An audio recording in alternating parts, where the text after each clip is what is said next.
Continuando aí, galera. Nós acabamos de ver a construção de três gráficos, né? Um exemplo de crescente, outro decrescente constante. E como a gente viu que são necessários apenas 2 pontos para traçar a nossa reta, é muito interessante a gente traçar a reta a partir dos pontos de interseções com os eixos, eixo horizontal e eixo vertical. No eixo vertical, nós sabemos que todo ponto do eixo vertical tem o x valendo zero. Então, se vocês pegarem a função afim, olha, y igual a x mais b, tá? E fizer o x valer zero, vocês vão ter y a vezes zero mais b, que é b. Então, a interseção com o eixo y é sempre no ponto 0b. Então, esse pontinho aqui é o ponto 0b. Ou seja, a ordenada do ponto é b. Isso vocês devem guardar para qualquer função polinomial. A interseção do gráfico de uma função polinomial, seja do primeiro grau, segundo grau, qualquer grau, vai ocorrer sempre no ponto de ordenada, que é o termo independente. Por que isso acontece? Porque o ponto do eixo y, o x vale zero. Onde tiver x, será anulado. Então vai sobrar quem? O termo independente, qualquer que seja a função polinomial, tá? Agora vamos ver a interseção com o eixo x. Ora, a interseção com o eixo x, a gente precisa lembrar que todo ponto do eixo x tem o y valendo zero. Então, se a gente fizer aqui o y valer zero, vai ficar como? 0 a x mais b, ou seja, menos b igual a x. Quem é o x? É menos b sobre a. Como a gente está considerando aqui uma função não constante, esse a aqui ele é diferente de zero, por isso que eu posso dividir por a, né? Esse camarada que a gente encontrou aqui, o menos b sobre a, ele é chamado de zero da função. Ele é o zero da função. É o x que anula a função. Então, o ponto de interseção que nós temos aqui é o ponto menos b sobre a zero, como está aqui, olha, onde o menos b sobre a, ou seja, a abscissa do ponto, é o zero da função.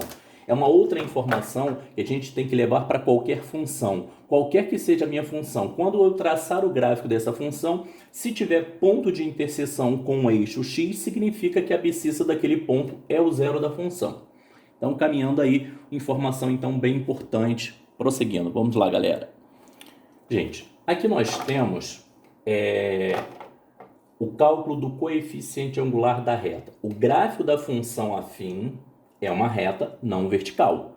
A equação dessa reta é y igual a vezes x mais b. Quando a gente fala de reta, o coeficiente de x a gente chama de coeficiente angular da reta ou a inclinação da reta.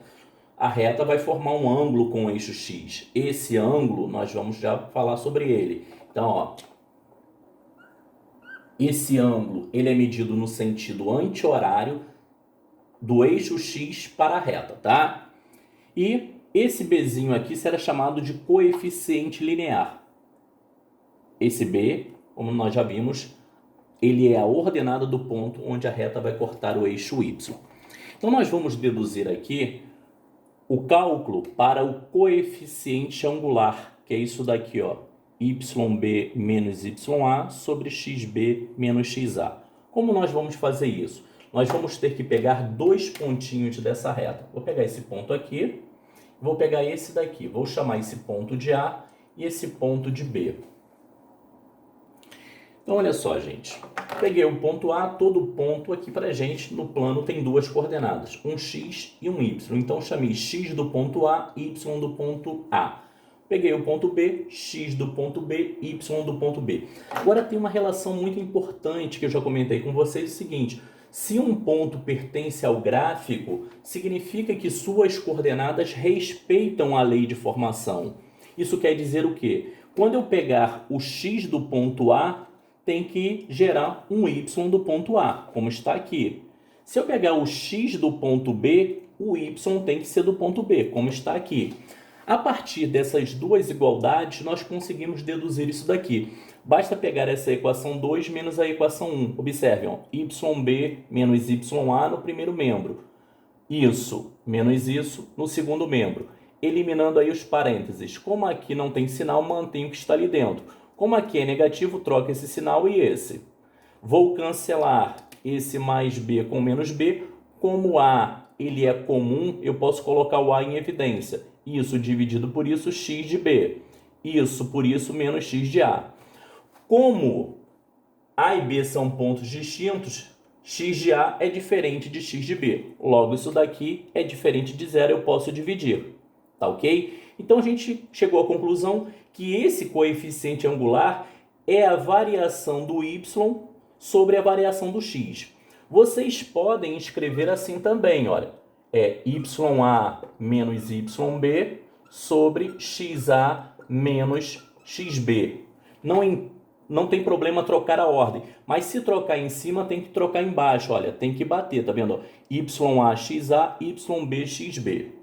E agora nós vamos chegar também à conclusão que esse azinho é tangente desse ângulo, tá?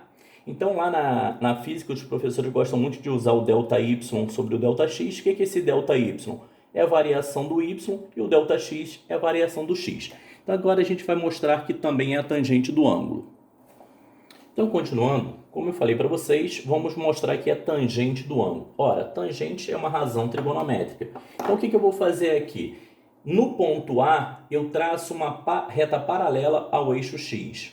Traçando essa reta paralela, olha o que a gente vai observar. Não sei se vocês estão lembrados de duas paralelas cortadas por uma transversal. Esses ângulos aqui, eles são ângulos correspondentes. Eles são congruentes, ou seja, tem mesma medida. Então, se eu tenho duas paralelas e uma transversal, esse ângulo aqui ele também mede alfa. E como essa reta é paralela ao eixo, esse ângulo aqui ele é de 90 graus. Então, observe que nós formamos aqui um triângulo retângulo, olha, onde a medida desse cateto é XB menos XA.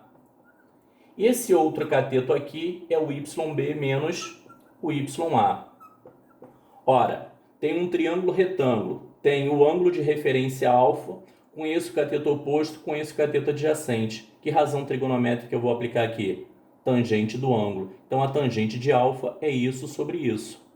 Então, o Azinho é a tangente de alfa. Vamos fazer uma aplicação disso daí.